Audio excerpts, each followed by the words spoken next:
আল্লাহ পাক রব্বুল আলামিন অত্র আয়াতে কারিমার প্রথম নম্বর শব্দ আল্লাহ পাক বলেছেন ওয়াবুদুল্লাহ।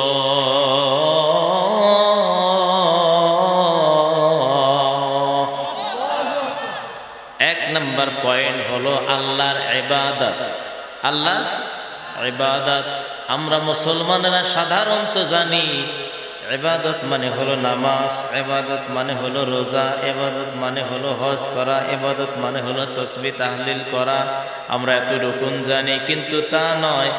ইবাদত শব্দের অর্থ একজন মুফাসসির বলেছেন আল্লাহর একত্ববাদকে প্রকাশ করা, আর একজন বলেছেন না, একত্ববাদ প্রকাশ করা।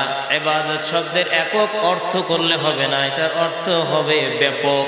বসবাস করতেছি এই গ্রহ, আল্লাহ তো অসংখ্য গ্রহ তৈরি করছেন। আমরা যেই গ্রহে বসবাস করি এই গ্রহের নাম কি? পৃথিবী। এই যে ছোট বাচ্চা বলছে বাবা আল্লাহকে নেক হায়াত দারাজ করে, সবাই বলেন আমিন। এই পৃথিবী নামক গ্রহ, এটা অন্যান্য গ্রহের তুলনায় সুইয়ের আগালের পানির মতো। তবে আমরা এখান থেকে দেখতে পাই, যেহেতু আজকে 9 রজব, আজকে আকাশে মেঘ বা কুয়াশা না থাকলে চাঁদ দেখা যাইত, তাই না? তো এই যে চাঁদ, আল্লাহ সুবহানাহু ওয়া তাআলা এই চাঁদ গ্রহকে পৃথিবীর কাছে দিলেন, আর সূর্য গ্রহকে কোটি কোটি মাইল দূরে দিলেন। 9,30,00,000 মাইল দূরে হলো সূর্য। সুবহানাল্লাহ। পৃথিবীর থেকে 13 লক্ষ গুণ বড় হলো সূর্য। আল্লাহু আকবার বলেন। কত বড়? তার মানে কি একটা প্লেটের সমান? না, পৃথিবীর থেকে 13 লক্ষ গুণ বড়। আর পৃথিবীর থেকে দূরত্ব কত? 9,30,00,000 মাইল। এত দূর থেকে রোদের তাপ যখন কঠিনভাবে দেয়, সহ্য করা যায় না। চাঁদ নামক গ্রহ পৃথিবীর গ্রহ থেকে ছোট। পৃথিবী থেকে চাঁদটা কি ছোট, কিন্তু আল্লাহ তাআলা পৃথিবীর নিকটে দিলেন। কেন দিলেন? এই চাঁদ নিজস্ব কোনো আলো নাই। আমরা দেখি না চাঁদের আলো, চাঁদের আসলে অরিজিনাল নিজের কোনো আলো নাই। এই চাঁদ সূর্যের আলোর সাহায্যে পৃথিবীকে আলো দেয়। সুবহানাল্লাহ। এই চাঁদ আমার আপনার বসবাস করা গ্রহ পৃথিবীর নিকটে আল্লাহ কেন দিলেন? এজন্য দিয়েছেন যে এই চাঁদের উপরে যে সমস্ত গ্রহগুলো আছে, বড় বড় গ্রহ, বিভিন্ন গ্যালাক্সি আছে, তারকারাজি আছে, সূর্য আছে, এরপর আপনার মিল্কি ওয়ে আছে, নেপচুন আছে, অনেক বড় বড় গ্রহ আছে। এই গ্রহগুলোর ভিতরে অল টাইম বিভিন্ন ধরনের ঘূর্ণিঝড়, তারপরে আগুনের গোলা, এগুলো ছুটাছুটি করে, দৌড়াদৌড়ি করে। দেখেন না, বৃষ্টি যখন আসে ওই ড্রিম ড্রিম আওয়াজ হয়, হয় না? না হয়। মহাশূন্যের ভিতরে আল্লাহ পাক এই সমস্ত গ্রহের ভিতরে পাথর বানিয়ে রাখছেন, মাটি রাখছেন, বিভিন্ন জায়গায় এক একটা জায়গায় এক একটা জিনিস আল্লাহ তাআলা সেট করে রাখছেন। ওই বড় বড় গ্রহগুলো থেকে বড় বড় আগুনের গোলা বোমার মতো পৃথিবীর দিকে আসতে থাকে, একের পর এক আসতে থাকে। যে আমরা এখান থেকে দেখি রকেট যায় না?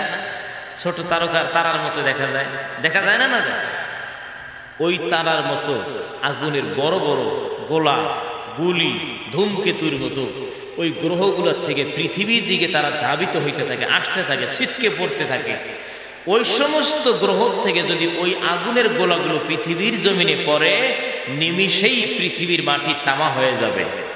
ইন্নালিল্লাহ। কি হয়ে যাবে? তামা হয়ে যাবে। কিন্তু এই জমিনে যে বসবাস করতেছে মানুষ, আল্লাহ পাক কি চায় যে এই পৃথিবীর ভিতরে আগুনের গোলা নিক্ষেপ করে দিয়া পৃথিবীকে তামা বানায় মানুষকে মেরে ফেলি? আল্লাহ কিন্তু এটা চায় না। আল্লাহ মানুষকে মারতে চায় না। আল্লাহ চায় মানুষ অন্যায় না করুক। আল্লাহ চায় গোটা দুনিয়ার সমস্ত মাখলুক মানুষের গোলাম বানায় দিয়েছে, আর আল্লাহ চায় মানুষ শুধু আল্লাহর গোলামি করবে। সুবহানাল্লাহ। ওই সমস্ত গ্রহ থেকে আগুনের গুলিগুলো যখন আসতে থাকে পৃথিবীর দিকে, আল্লাহ পাক তার কুদরতি সিদ্ধান্ত অনুযায়ী পৃথিবীর সামনে বেড়া হিসেবে, বেড়া পার্টিশন যাই বলে হিসেবে, চন্দ্রকে আল্লাহ তাআলা পৃথিবীর পাশেই রাখছেন। ওই গ্রহ থেকে আগুনের গুলিগুলো যখন পৃথিবীর দিকে আসতে থাকে, সামনে চাঁদ বেড়া হয়ে দাঁড়ায় যায়। সুবহানাল্লাহ। ওই গুলিগুলো আসে, চাঁদের সাথে সংঘর্ষ লাগে, আর চাঁদ এমন ভাবে আল্লাহ তাআলা বানিয়েছেন যে ওই চাঁদের মধ্যে ওই আগুনের গুলিগুলো আসার সাথে সাথে গুলিগুলোই নষ্ট হয়ে যায়, চাঁদের কোনো ক্ষতি হয় না। তাহলে চাঁদ আমাদের নিকটে দিয়েছেন আমাদের জন্য নাকি? চাঁদ আমাদের তাবেদারির জন্য বানাইলেন না? সূর্য আমাদের আলো দেয় 9,30,00,000 মাইল দূর থেকে। সূর্যের আলো না হলে আবাদ ভালো হয় না, তামাকের পাতা মোরানি হয়ে যায়, লাউয়ের পাতা মোরানি হয়ে যায়, ভুট্টা নষ্ট হয়ে যায়, বিভিন্ন আবাদ নষ্ট হয়, পশু পাখির কষ্ট হয়। তাহলে বোঝা গেল রোদের আলোটাও আল্লাহর একটা কি নেয়ামত। এই কয়েকদিন থেকে কুয়াশার কারণে আমরা অনেক সময় বিরক্ত হই। আল্লাহ এটা কাজ করে, কই না না কই, এটা কাজ করে, কিন্তু আল্লাহ যা করে আমাদের কি মঙ্গল। আল্লাহ যা করে আমাদের মঙ্গল। এই কয়েকদিন কুয়াশা না দিলে আমরা বুঝবো কিভাবে এদের রোদ্রের দাম অনেক? এটা বোঝানোর জন্যই কিন্তু আল্লাহ পাক মাঝে মাঝে এই ঠান্ডাগুলো আমাদেরকে দেয়। আমরা ওইটা না বুঝে বুঝি উল্টা। আল্লাহ এটা কাজ করে, আল্লাহকে এটা দেখে না বলি না, না বলি নাউযুবিল্লাহ মিন যালিক, এটা বলা যাবে না। তাহলে রোদের তাপ আমাদের জন্য নিয়ামত, কিন্তু এমন ভাবে আল্লাহ তাআলা সেট করছেন, যদি সূর্যটা আর 1 কিলোমিটার সামনে থাকতো তাহলে আমরা পুরে ছাই হয়ে যাইতাম, ঠিক না? তাহলে কেমন মাপ মতো রাখছেন আল্লাহ পাক। চান গোটা দুনিয়ার সমস্ত মাখলুক, গাছপালা, তরুলতা, ছাগল, গরু, ভেড়া যা আছে সব থাকবে মানুষের তাবেদারি, আর একমাত্র মানুষ থাকবে আমার গোলাম। ধরে কোন সুবহানাল্লাহ। আমি পবিত্র কালামে মাজিদে সূরাতুন নিসা, নিসা মানে হলো নারী, এই নারী নামক এই সূরা 36 নম্বর আয়াতের এক অংশ আমি তেলাওয়াত করেছি। এর মধ্যে 3টা পয়েন্ট আছে। 1 নম্বর পয়েন্ট হলো আল্লাহর ইবাদত করা, আদেশ করেছেন কে? আল্লাহ। 2 নম্বর আল্লাহ পাক পয়েন্ট উল্লেখ করেছেন যে আল্লাহর সাথে কাউকেই কোনো কিছুকেই শরীক করা যাবে না। 3 নম্বর আল্লাহ আদেশ করেছেন যে পিতা এবং মাতাকে দুইজনকেই তোমরা ইহসান করবে। এই 3টা আদেশ এই আয়াতে, আরো আল্লাহর আদেশ আছে, কিন্তু আমি যতটুকুন তেলাওয়াত করেছি এতটুকুনের মধ্যে এই 3টা পয়েন্ট আছে। অল্প সময়কে আলোচনা শেষ করে দেবো ইনশাআল্লাহ। আলোচনা করব না, যদি আবার মন ভাঙে যায়, হুজুর যে হুজুর মোনাজাত করে দেন, বাড়ি যাই, ঘুম ধরবার লাগছে। লিল্লাহি তাকবীর। আসলে যারা ইমানদার তাদের কাছে এইগুলো কষ্ট, কোনো কষ্ট মনে হবে না। এটা তাদের মজা, শান্তি লাগবে, তৃপ্তি লাগবে। আর যারা মুমিন তারা অধিক আল্লাহকে ভালোবাসে, তার বহির প্রকাশ, আল্লাহকে ভালোবাসার বহির প্রকাশ হলো আমরা এই কয়েকজন মানুষ, ঠিক না ভাই? ঠিক। আল্লাহ পাক রব্বুল আলামিন বলেন, ওয়াল্লাযীনা আমানু আশাদ্দু হুব্বাল লিল্লাহ।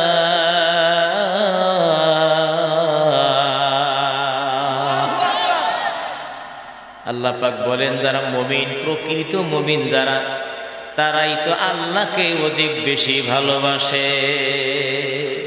আমরা যদি আল্লাহকে ভালো না বাসতাম এখানে বসার কথাই ছিল না। কাল ভৈরব বাজারে বসে চায়ের দোকানে চা খাইতে পারতাম, কিন্তু আমরা ওখানে নাই। আমরা আছি কোথায়? কোরআনের বাগানে। আল্লাহ কবুল করেন সবাই বলে আল্লাহুম্মা আমিন। আল্লাহ পাক রব্বুল আলামিন অত্র আয়াতে কারিমার 1ম নম্বর শব্দ আল্লাহ পাক বলেছেন ওয়াবুদুল্লাহ।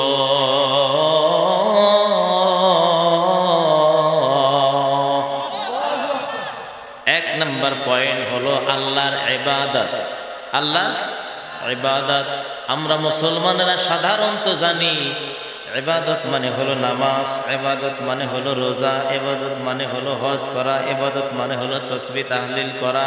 আমরা এতটুকুন জানি, কিন্তু তা নয়। ইবাদত শব্দের অর্থ একজন মুফাসসির বলেছেন আল্লাহর একত্ববাদকে প্রকাশ করা, আর একজন বলেছেন না, একত্ববাদ প্রকাশ করা। ইবাদত শব্দের একক অর্থ করলে হবে না, এটার অর্থ হবে ব্যাপক। আল ইমতিসালু বিআওয়ামিরিল্লাহি ওয়াল ইজতিনাবু আন নাওয়াহি। আল্লাহ পাক রব্বুল আলামিনের যত আদেশ আছে, যত হুকুম আছে, সব হুকুমগুলা মনে প্রাণে মেনে নেওয়া, আমল করা। আর আল্লাহ পাক যা নিষেধ করেছেন, বাধা দিয়েছেন, ওই সমস্ত কাজ একেবারে ছেড়ে দেওয়ার নাম হলো ইবাদত। ইবাদত বলতে একক অর্থে ব্যবহার নয়, ইবাদত শব্দের অর্থ হলো ব্যাপক। আপনি একজন কৃষক, জমিনে কাজ করতে গেলেন পাশন নিয়ে, ভুট্টা লাগাইতে গেলেন জমিনে, বিসমিল্লাহ বলে আপনি ভুট্টা জমিনে লাগাতে শুরু করে দিবেন। ভুট্টা লাগাইতেছেন, আল্লাহকে স্মরণ করতেছেন, ভুট্টা লাগানো শেষ, আলহামদুলিল্লাহ বলে জমিন থেকে উঠে পড়লেন। যতক্ষণ আপনি জমিনে ভুট্টা লাগিয়েছেন, ততক্ষণ আল্লাহর দরবারে আল্লাহর হুকুম আমল করার সওয়াব আল্লাহ তাআলা আমল নামায় দিয়ে দেয়। লাগানির মধ্যে সওয়াব আছে না নাই? এরপর আপনি ধান লাগাইতে গেলেন, বিছন খেতে গেলেন, পানি দিতে গেলেন, বিছনে আপনি পানি দিবেন, আবাদের মধ্যে আপনি পানি দিবেন, সার দিবেন, বিসমিল্লাহ বলে আপনি শুরু করে দেন, ভরসা করেন আল্লাহর উপরে। সার দেওয়া শেষ, পানি দেওয়া শেষ, নিড়ানি শেষ, আপনি আলহামদুলিল্লাহ বলে জমিন থেকে উঠে পড়লেন। যতক্ষণ পর্যন্ত জমিনে আপনি কাজ করেছেন, ততক্ষণ পর্যন্ত নফল ইবাদতের সওয়াব আল্লাহ তাআলা আমল নামায় দিয়ে দেয়। আপনি চাকরি করেন, স্কুলে, কলেজে, মাদ্রাসায়, ভার্সিটিতে, যেখানেই যান চাকরি করেন, আপনি নেক নিয়তে ভালো শিক্ষা দিবেন, নিবেন। শিক্ষা দেওয়া এবং নেওয়া। শিক্ষা দিতে গেলেন, শিক্ষা নিতে গেলেন, বিসমিল্লাহ বলে আপনি পাঠদান শুরু করলেন, পাঠ গ্রহণ শুরু করে দিলেন। যতক্ষণ পর্যন্ত প্রতিষ্ঠানে থাকলেন, কলম ঘুরাইলেন, বই পুস্তক উল্টা পাল্টা করলেন, পড়াশোনা করলেন, পড়াশোনা শিখাইলেন। প্রতিষ্ঠানের কাজ শেষ হয়ে গেল, আলহামদুলিল্লাহ বলে আপনি বের হয়ে আসলেন। যতক্ষণ আপনি প্রতিষ্ঠানে ছিলেন, ততক্ষণ নফল ইবাদতের সওয়াব আল্লাহ তাআলা আমল নামায় দিয়ে দেয়। আজ আপনি ঘুমাইলে ঘুমাতে পারতেন, কিন্তু না, আপনি ঘুমান নাই, আরামের বিছানায় আপনি পিঠ লাগান নাই। আপনি ইচ্ছে করলে চায়ের দোকানে বসে আড্ডা দিতে পারতেন, সময় নষ্ট করতে পারতেন, কিন্তু আপনি সেটা করেন নাই। আপনি একমাত্র আল্লাহকে রাজি খুশি সন্তুষ্ট করার জন্য গুনাহ মাফের আশায় কোরআনের বাগানে বসে গেছেন। শুরু থেকে নিয়ে যতক্ষণ পর্যন্ত আপনি বিদায় না হবেন, ততক্ষণ পর্যন্ত নফল ইবাদতের সওয়াব আল্লাহ তাআলা আমল নামায় দিয়ে দেয়। আমার মায়েরা, বোনেরা, পর্দার আড়ালে বসে আছেন, বিসমিল্লাহ বলে প্রবেশ করলেন, ওয়াজ শোনা শেষ, আখিরি মুনাজাত হয়ে যাবে। নিয়ত করে বসেছেন, এই মুনাজাত জীবনের শেষ মুনাজাত হইতে পারে। মুনাজাত শেষ, আলহামদুলিল্লাহ, আল্লাহর দরবারে শুকরিয়া আদায় করে বের হলেন। যতক্ষণ পর্যন্ত ওই প্যান্ডেলে মায়েরা বসে আছে, এই প্যান্ডেলে যুবক ভাইয়েরা, বাবারা বসে আছে, যতক্ষণ পর্যন্ত আমরা থাকবো, ততক্ষণ পর্যন্ত নফল ইবাদতের সওয়াব আল্লাহ পাক আমল নামায় দিয়ে দেয়। শুধু তাই নয়, আল্লাহর বান্দা বান্দিরা কোরআন শোনার জন্য ময়দানে বসে গেল। এই ময়দানের ভিতরে যখন ঢুকেছে, তখনই আল্লাহ পাক রব্বুল আলামিন ফেরেশতাদেরকে বলেছেন, ফেরেশতারা খবরদার, খবরদার, আমার একটা বান্দা বান্দির আমল নামায় গুনাহ লেখা চলবে না। একজনের বিরুদ্ধেও গুনাহ লিখবি না, গুনাহ লেখা বন্ধ করে দে। কারণ প্রত্যেকটা বান্দা বান্দির কাদের মধ্যে আল্লাহ পাক ফেরেশতা দিয়েছেন কিরামান কাতিবিনা ইয়ালামুনা মা তাফআলুন।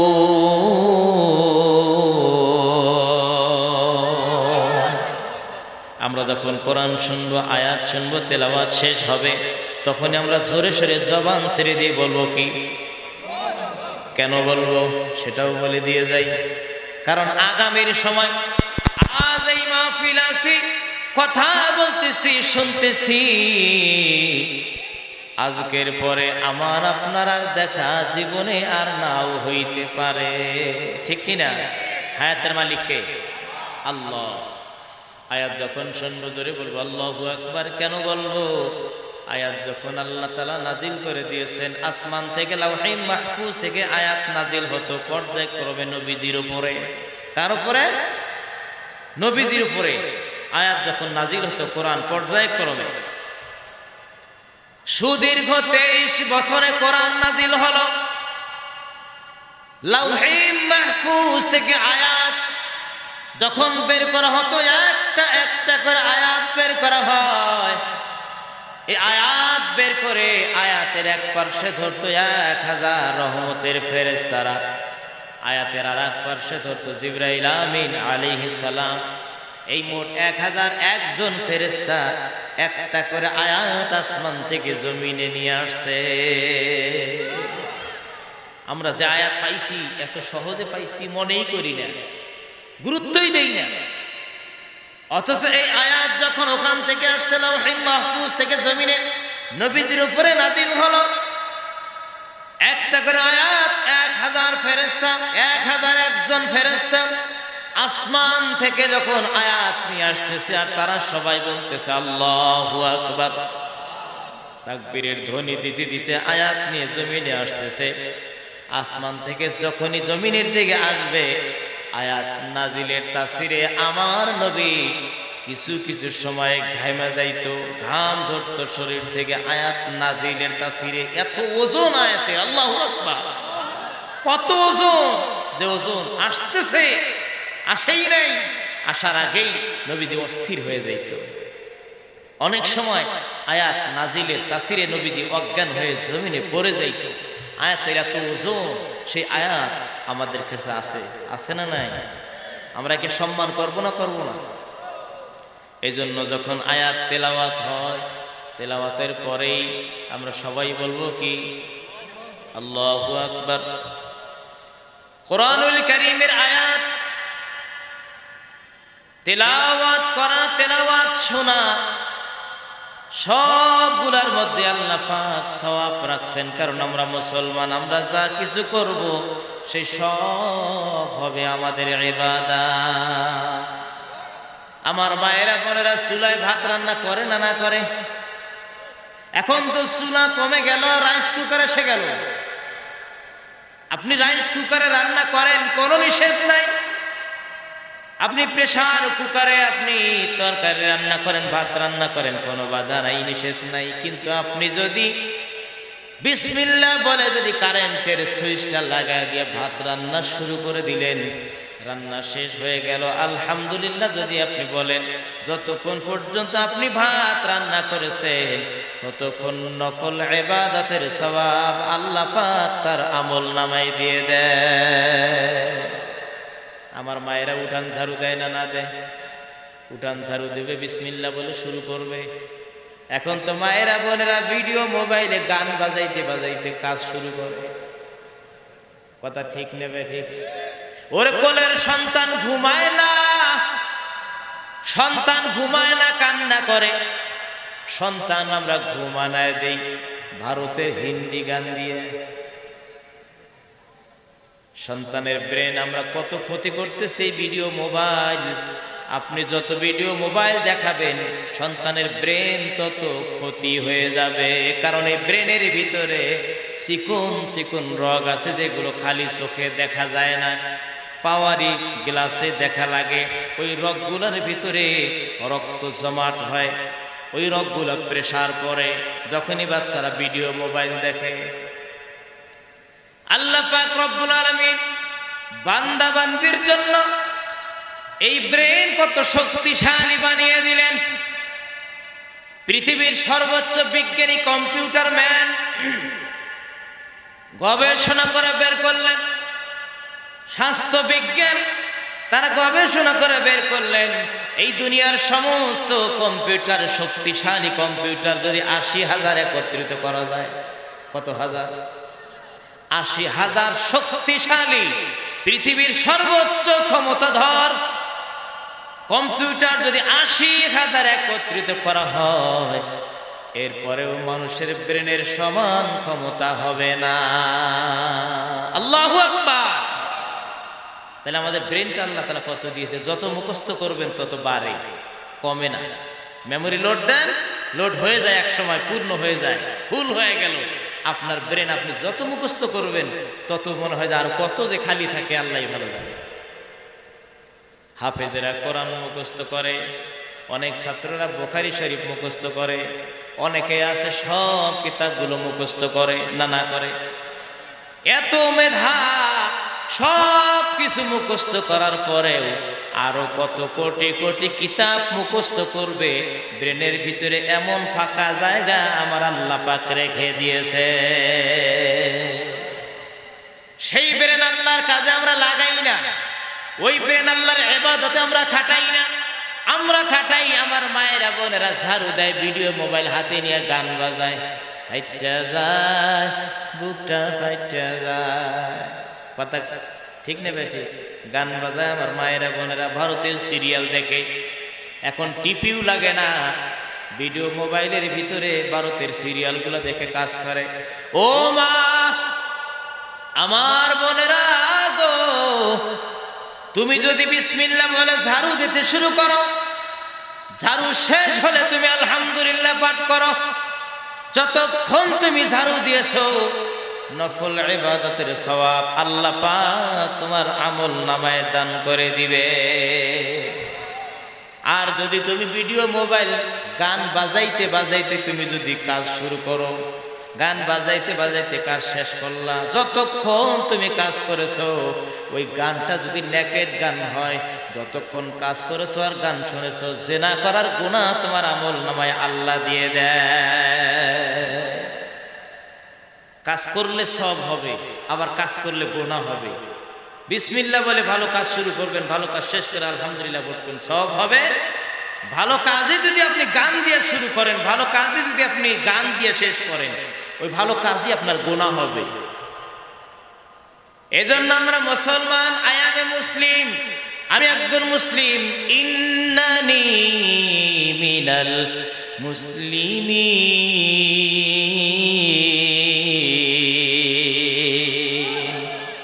আমরা গর্ব করব, অহংকার করব, আমরা মুসলমান।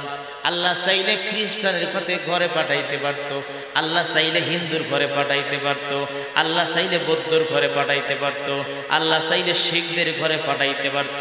আল্লাহ পাক সব জাতির থেকে হেফাজত করে। আমরা কোনোদিন আল্লাহর কাছে দরখাস্ত দেই নাই, কোনোদিন আবেদন করি নাই।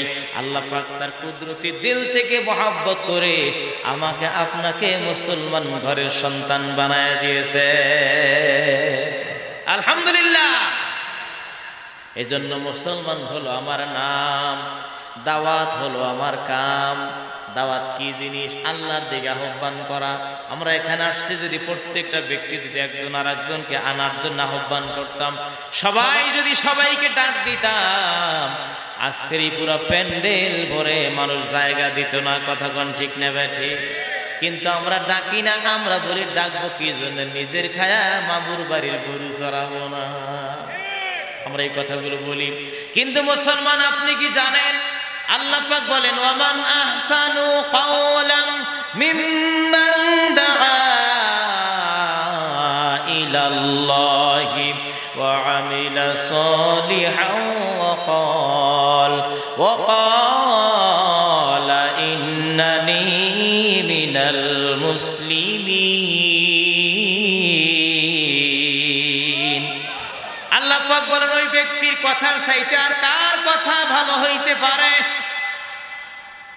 যেই লোকগুলো দাআ ইলাল্লাহ, যারা মানুষকে আল্লাহর দিকে আহ্বান করে, আল্লাহ পাক বলেন তাদের থেকে ভালো মানুষ আর নাই। তাহলে আপনি যদি, আমি যদি ডাকতাম, তাহলে আমাদের থেকে ভালো আর কেউ হইতো না। ঠিক না বেটি? আমিলা সালিহা, মানুষকে আল্লাহর দিকে আহ্বান করে আর ভালো কাজ নিজে করে, আর বলে ইন্নানি মিনাল মুসলিমিন, নিশ্চয়ই আমি মুসলমানদের মধ্যে হতে একজন মুসলমান। এই কাজগুলো যারা করে তাদের থেকে ভালো মানুষ দুনিয়াতে আর নাই। এই কথা বলেন কে বলেছে? তাহলে মানুষকে আল্লাহর দিকে ডাকাটাও ভালো কাজ না খারাপ কাজ? ভালো কাজ। আল্লাহই এটা সার্টিফিকেট দিয়েছে, এটা ভালো। সম্মানিত হাজিরিন, এই জন্য আমি হলাম মুসলমান। মুসলমান আমার নাম, আমার নাম কি? আমরা আমার সময় দ্বন্দ্ব করি, অমুক আওয়ামী লীগ, অমুকে বিএনপি, অমুকে জামাত, অমুকে শিবির, অমুকে তবলিগ, অমুকে চরমনাই, অমুকের জাসদ। কেউ বাসে, কেউ খাসে, দল নিয়ে পারাপারি মারামারি করি। কবরে যাওয়ার পর এ সব পরিচয় বাতিল। ওখানে পরিচয় হবে, বলো তোমার রব কে ছিল, তুমি দিন কার দিন মানছো, তোমার নেতা কে ছিল। এছাড়া বাইরে কোনো প্রশ্ন সেখানে হবে না। ওখানে প্রশ্ন করবে মান রব্বুকা। আমরা যদি বলি আওয়ামী লীগের সেক্রেটারি ছিলাম, তাহলে আপনারা বলেন বিসমিল্লাহ ছাড়া পিটান শুরু হবে না? না হবে। যদি বলে আমার দিনুকা, কোন দিন মানছো? যদি বলি বিএনপির ছাত্র দলের অধিনায়ক ছিলাম, অথবা জামাতের একজন কর্মী ছিলাম, ওই জায়গায় যদি বলি যে চরমনের একজন ছিলাম, আমি 3 চিল্লা লাগাইছি, তবলিগের সাথী ছিলাম, ওখানে প্রশ্ন হবে আমার দিনুকা, কোন দিন মানছো, তোমার দিন কি ছিল? প্রশ্ন করবে। আমরা যদি বলি যে আমি অমুক দলের নেতা ছিলাম, বিসমিল্লাহ ছাড়া পিটা শুরু হবে, কিয়ামত পর্যন্ত পিটনের উপরেই থাকবে। সেখানে পরিচয় হবে কি? দিনিয়াল ইসলাম। অন্য কোন পরিচয় সেখানে থাকবে না। একটাই পরিচয়, আমার জীবন বিধান ছিল ইসলাম। জোরে বলেন কথা ঠিক না বেঠি? মুসলমান আমার নাম, দাওয়াত হলো আমার কাম, আমল হবে গাড়ি, জান্নাতে হবে বাড়ি। 4টা কথা। আমার নাম কি? মুসলমান। আর মানুষকে আল্লাহর দিকে ডাকা, এটা আমার কাম। আমি যে আমল করব, এই আমলটা হবে আমার জন্য গাড়ি, আর আমার স্থান জান্নাতে হবে আমার বাড়ি। সুবহানাল্লাহ। এই জন্য আল্লাহর দাসত্ব আমার মায়েরা বোনেরা ঝাড়ু দিবে, বিসমিল্লাহ বলে শুরু করবে। আমার যুবক ভাইয়েরা ভালো কাজ করবে, রাস্তা দিয়ে হাঁটবে, বিসমিল্লাহ বলে শুরু করবে, রাস্তায় গল্প করবে। বাজারে যাবে, বিসমিল্লাহ বলে চা খাওয়া শুরু করবে, আলহামদুলিল্লাহ বলে চা খাওয়া শেষ করবে। যতক্ষণ আছে না নাই? আমাদের পুরো বাংলাদেশের ভিতরে ঘুষের কোনো ব্যবস্থা আছে? নাই তো। থানায় কোনো ঘুষ খায় না? না না, খায় তো, এগুলো কোন না। থানায় ঘুষের কিচ্ছু নাই। বৈষম্য বিরোধী ছাত্র আন্দোলনের আমার ছাত্র ভাইরা, আপামর জনসাধারণেরা জীবনকে বাজি রেখে, জীবন দিয়ে, রক্ত দিয়ে, কায়দা পুরো কায়দা। এখন আরেকটা আসছে, গত সময় ছিল বেকায়দা, এখন আরেকটা আসছে, এটা পুরা কায়দা। কথা ঠিক না? এখন যে চাকরি করে না, ব্যবসাও করে না, এমন কিছু লোক আছে, একটা নেতার সদস্য, ও সে গরম দেখায়, এই আমি একজন মুসলমান, দে 10,000। কথা ঠিক না ভাই? ঠিক। আল্লাহ পুরা দেশকে, সমস্ত দলকে, সমস্ত মতকে আল্লাহ রাস্তায় কবুল করেন। সবাই বলে আমিন। আল্লাহ আমাদের সবাইকে বৈষম্য থেকে হেফাজত করেন। সবাই বলেন আমিন। তাহলে আমি তেলাওয়াত করেছিলাম ওয়াবুদুল্লাহ,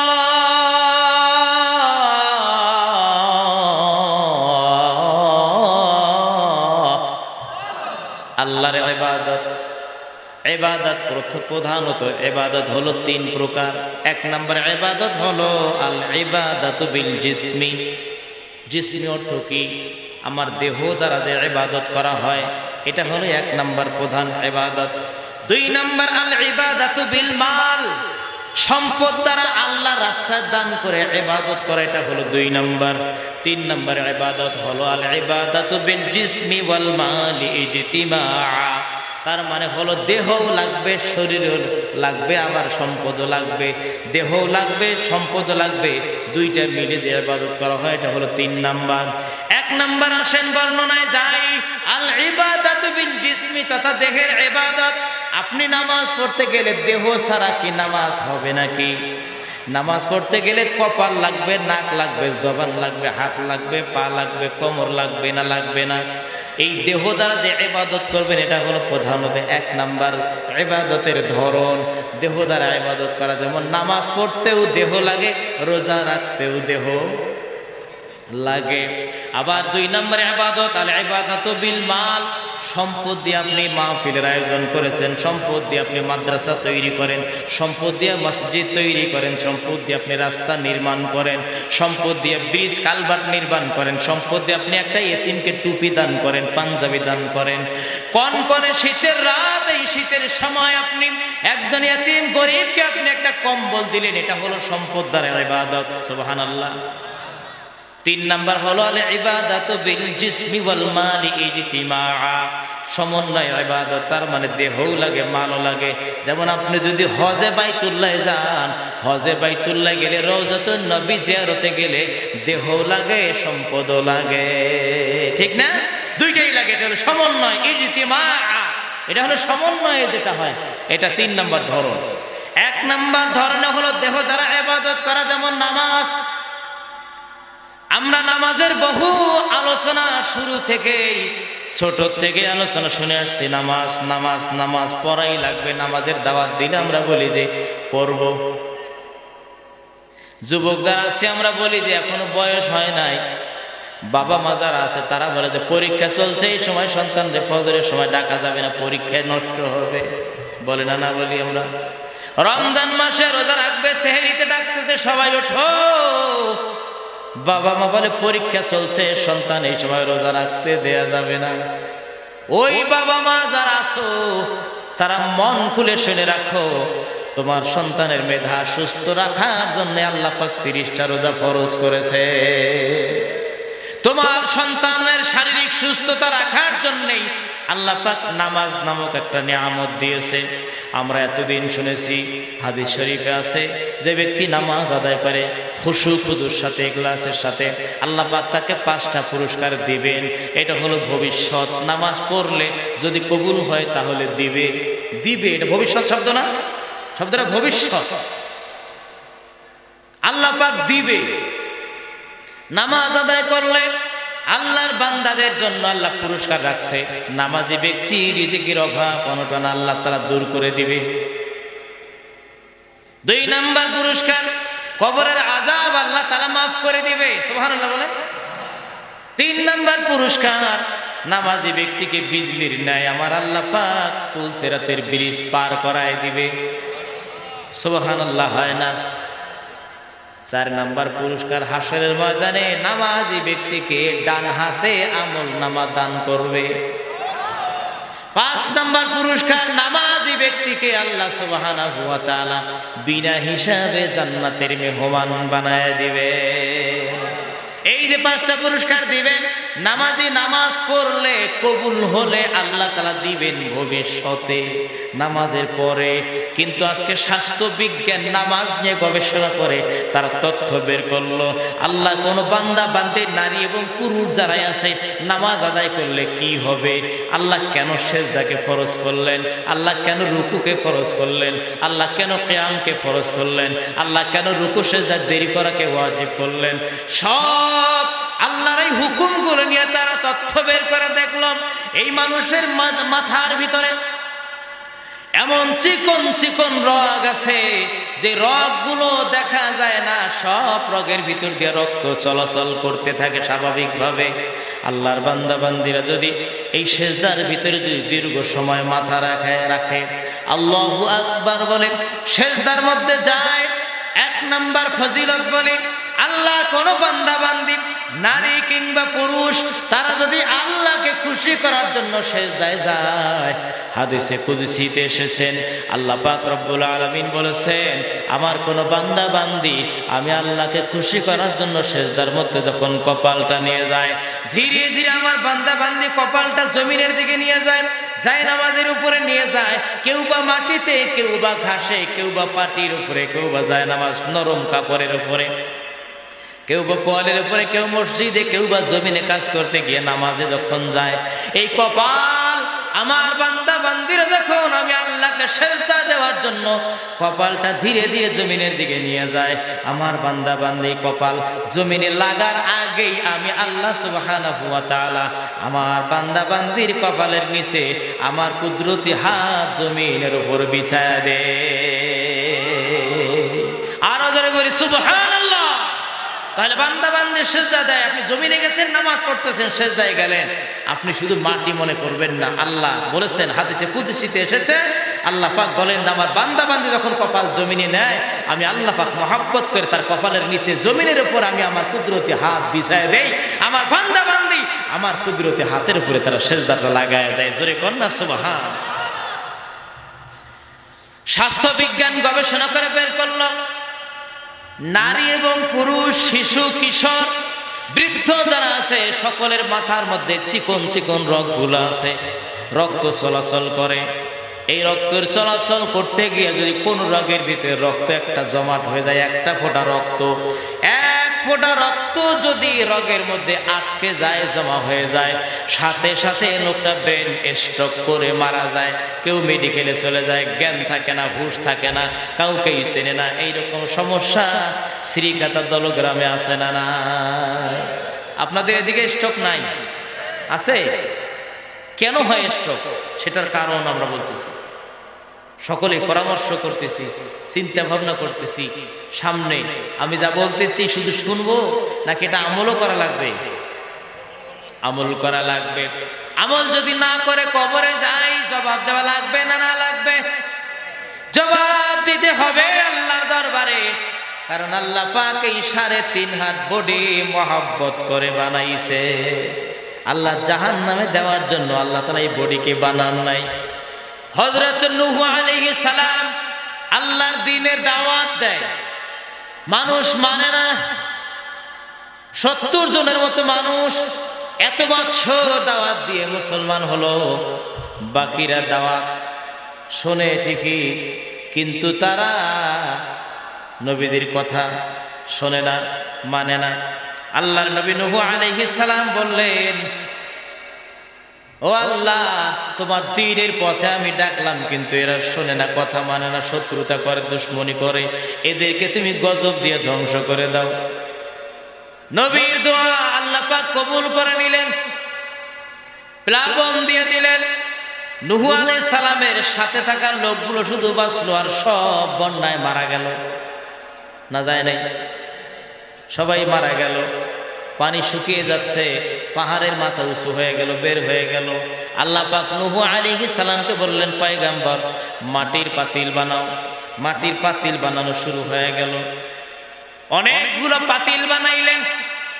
পাতিল বানানোর এক পর্যায়ে আল্লাহ সুবহানাহু ওয়া তাআলা যখন শুনলেন, যখন তিনি তার কুদরতি চোখ দিয়ে দেখলেন পাতিল বানানো শেষ হয়ে গেল, পাতিল বানানো শেষ হয়ে গেল, পাতিল শুকিয়ে গেল। আল্লাহ পাক বললেন, পয়গম্বর এবার যেই পাশ থেকে পাতিল তুমি বানাতে শুরু করেছিলে, ওই পাশ থেকে আবার একটা লাঠি হাতে নিয়ে পাতিল ভাঙতে শুরু করে দাও। আল্লাহু আকবার। কুদরতি খেলা কে খেলে? এবার নূহ আলাইহিস সালাম পাতিল ভাঙবে, তার আগে অঝর নয়নে কান্না শুরু করেছে, আল্লাহ কেন বা বানাইতে বললা? এত মহব্বত করে পাতিল বানাইলাম, আবার তুমি কেন ভাঙতে বলতেছো? আল্লাহ পাক বলে, পাতিল ভাঙা শুরু করো, না হলে কিন্তু তোমার উপরে 44 ধারা জারি হয়ে যাবে। নূহ আলাইহিস সালাম আল্লাহর হুকুম অমান্য করতে পারেন না। লাঠি হাতে নিয়ে পাতিল যেখান থেকে বানাতে শুরু করেছিলেন, সেখান থেকে আবার ভাঙতে শুরু করে দিলেন। ভাঙা শেষ হয়ে গেল। আল্লাহকে ডাক দিয়ে বললেন, ও আমার আল্লাহ,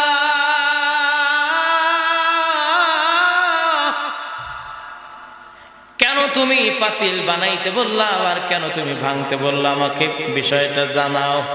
আল্লাহ পাক বললেন, পাতিল ভাঙতে কি তোমার কষ্ট লাগছে নাকি? বলে, হ্যাঁ। বানাইছি অনেক কষ্ট করে, মহব্বত করে পাতিল বানাইছি, ভাঙতে তো কষ্ট হবেই। আল্লাহ পাক বলে, পয়গম্বর পাতিল তুমি মাটি দিয়ে তৈরি করেছো, পাতিল কোনো সময় তোমাকে ডাকেও নাই, তোমার সাথে তাদের কোনো সম্পর্ক নাই।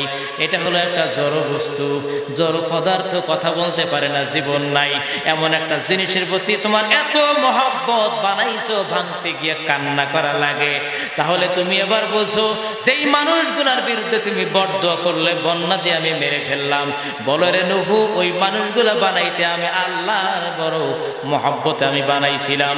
যখন তুমি প্লাবন দিয়ে ধ্বংস করে দিতে বলেছো, ওই সময় মানুষগুলোকে মারতে, চুবায় মারতে, বন্যার কবলে ফালায় মারতে আমি আল্লাহর দিল বড় কষ্ট পাইছে রে নূহ। আল্লাহু আকবার। এজন্য আল্লাহ তাআলা চায় না যে আমরা যারা আছি বান্দা বান্দি, নারী পুরুষ, আল্লাহকে যারা মানি, বিশ্বাস করি, একজন ব্যক্তি জাহান্নামে যাক, আমার আল্লাহ তাআলা চায় না। চায়, কিন্তু আমরা চাই না? না চাই? আমরা চাই, কিন্তু আল্লাহ চায় না।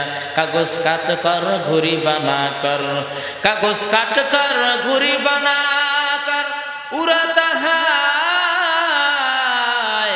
आसमान में, घुरी बेचारा क्या करेगा, রশি আল্লাহ কে হাত মে। আমরা ছোট থাকতে ঘুড়ি বানাইছি, এই ঘুড়িগুলো বানায়াম সুতার কাঠিটা হাতের মধ্যে রেখে বাতাসে মহাশূন্যে ঘুড়িগুলো আমরা ছেড়ে দিয়েছি। ঘুড়ি উঠতেছে উঠতেছে, ওরা আর এক সময় ঘুড়িগুলো যখন সন্ধ্যা হয়ে গেলে ঘুড়িগুলো আমরা সুতা গোটায় গোটায় ঘুড়িগুলো হাতে নেই। কথা ঠিক নেবে? ঠিক। ঘুড়িগুলো কিন্তু মহাশূন্যে এদিক যায় সেদিক যায়, আমরা বলি যেই দিকে যাও সুতার কাঠি হলো আমার হাতে। ঠিক তেমনি ভাবে আল্লাহ পাক রব্বুল আলামিন আমাকে আপনাকে 3.5 হাত বডিটা সুন্দর মহব্বত করে বানায় দিয়া এই দুনিয়ার মহাশূন্য ছেড়ে দিলেন। ছেড়ে দিয়ে আল্লাহ পাক বললেন, ও আমার বান্দা বান্দিরা, ডানে যাবা বামে যাবা, যেদিকেই যাও যাও, কোনো সমস্যা নাই, স্বাধীনতা দিয়ে দিলাম। কিন্তু মনে রাখবা, তোমাদের হায়াতের রশির কাঠি আমি আল্লাহর কুদরতে হাতে রেখে দিয়েছি। যেদিকেই যাও, ডানে যাও আর বামে যাও, আমি আল্লাহ কুদরতে হাতে টান দিলেই সাথে সাথে আমার দরবারে তোমাদের হাজিরা দিতে হবে। ঠিক নেবে? ঠিক। সুতরাং আল্লাহ সুবহানাহু ওয়া তাআলা আমাদের জন্য নামাজ নাযিল করেছেন। এই নামাজ আদায় করলে সেজদা আমরা দেই। সেজদা দিলেন, স্বাস্থ্য বিজ্ঞান গবেষণা করে বের করলেন, আল্লাহর বান্দা বান্দী নারী পুরুষ যারা আছে, আল্লাহকে রাজি খুশি করার জন্য যারা নামাজ আদায় করে, নামাজের সেজদায় যখন যাবে, এই সেজদার মধ্যে দীর্ঘ সময় থাকবে। আজকে আমরা মুসলমান নামাজ আদায় করলে 1 মিনিটে 4 রাকাত নামাজ হয়ে যায়। বাবা ঠিক নেবে? ঠিক। 1 মিনিটে 4 রাকাত শেষ। আমি একদিন এক মসজিদের পাশে মাগরিবের নামাজ পড়ে বের হলাম। একজন মুরব্বী আমারে বলল, হুজুর একটু দাঁড়ান। দাঁড়াইলাম, দেখি মসজিদের বারান্দার দিকে তাকায় থাকে, আবার আমার দিকে তাকায়। আমি বললাম, কি ব্যাপার? কি বলবেন? বললেই তো হয়, আবার মসজিদের দিকে তাকান কেন? মুরব্বী বলল, বাবাজি দাঁড়ান, আমি একটু পরে জবাবটা দিচ্ছি। দাঁড়িয়ে থাকলাম 1 মিনিট। আল্লাহর বান্দা বলল, হুজুর আমি মসজিদের বারান্দার দিকে তাকায় দেখলাম একজন ব্যক্তি 30 সেকেন্ডে 2 রাকাত নামাজ শেষ করছে। কয় সেকেন্ডে? 30 সেকেন্ডে 2 রাকাত নামাজ শেষ। শুক্রবারে 5 ওয়াক্ত নামাজে মুসল্লি বেশি, যে জামাতেই হোক, বলেন আপনারা এইরকম নামাজের সংখ্যা কম না বেশি? বেশি না? এইদিকে নাই, এই দলগ্রাম ইউনিয়ন শ্রীখাতা এলাকায় এরকম নাই। আল্লাহর সব আল্লাহর ওলি, আল্লাহ সবাইকে বুঝদান করেন। কিন্তু যারা ঠুকঠাক সেজদা দিয়ে ওঠেন, তারা মনোযোগ দিয়ে একটু কথাটা শ্রবণ করেন। এই মাইকের আওয়াজ যত দূর যাচ্ছে আপনি খেয়াল করেন, আল্লাহ সেজদাটা কেন দান করলেন, আর সেজদার মধ্যে দীর্ঘ সময় দেওয়া ওয়াজিব আল্লাহ তারা কেন করলেন। স্বাস্থ্য বিজ্ঞান গবেষণা করে বের করে দেখলেন, আল্লাহর বান্দা বান্দিরা নামাজ আদায়ের অর্থে যখন সেজদার মধ্যে কপালটা নিয়ে যায়, দীর্ঘ সময় যখন মাথাটা রাখে, সেখানে আল্লাহর বড়ত্ব প্রশংসা প্রকাশ করে। সুবহানা রাব্বিয়াল আ'লা, সুবহানা রাব্বিয়াল আ'লা। বলি না? না বলি? কমপক্ষে 3 বার। কয়বার? আমরা যা নামাজ পড়ব এখান থেকে নিয়াত করে যাব, নামাজ পড়বো, সেজদায় কমপক্ষে তাসবিহ কয়বার? 3 বার, 5 বার, 7 বার, 10 বার, 11, যে যতবার পরে যত বেশি তত ভালো।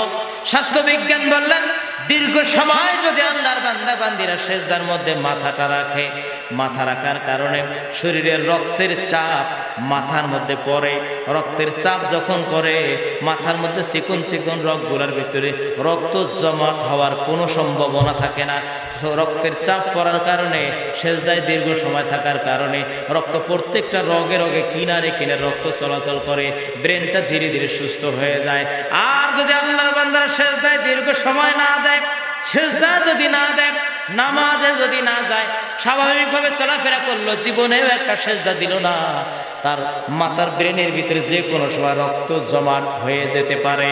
রক্ত জমাট হয়ে গেলে ওই মুহূর্তে লোকটার ব্রেন স্ট্রোক হয়ে যাবে।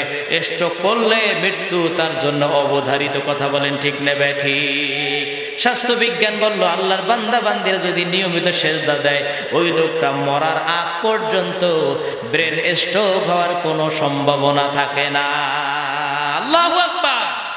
তাহলে নামাজে শুধু সওয়াব হয় নাকি রোগের চিকিৎসা হয়? আরো রোগের চিকিৎসা নামাজের মধ্যে আছে। এতগুলো বলতে গেলে অনেক সময়ের দরকার, সারা রাত চলে যাবে।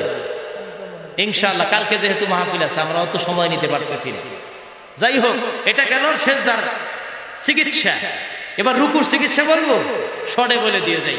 অনেকের যৌবনের সমস্যা আছে। যৌবন বলে বোঝেন শারীরিক অনেক মেহরোগ থাকে, অনেক ধরনের ঝামেলা আছে। আপনি রুকুর আমল করেন, নামাজে যান, রুকুতে যাবেন, মাথা পিঠ কোমর সমান টান টান করে আপনি দাঁড়াবেন, রুকুতে দীর্ঘ সময় থাকবেন, ধীরে ধীরে ধীরে ধীরে এই মেরুদণ্ড, আপনি কি জানেন আল্লাহ তাআলা আপনাকে মেরুদণ্ডের হাড় দিছে, এই ঘাড় থেকে কোমর পর্যন্ত মেরুদণ্ডের হাড় আছে না নাই?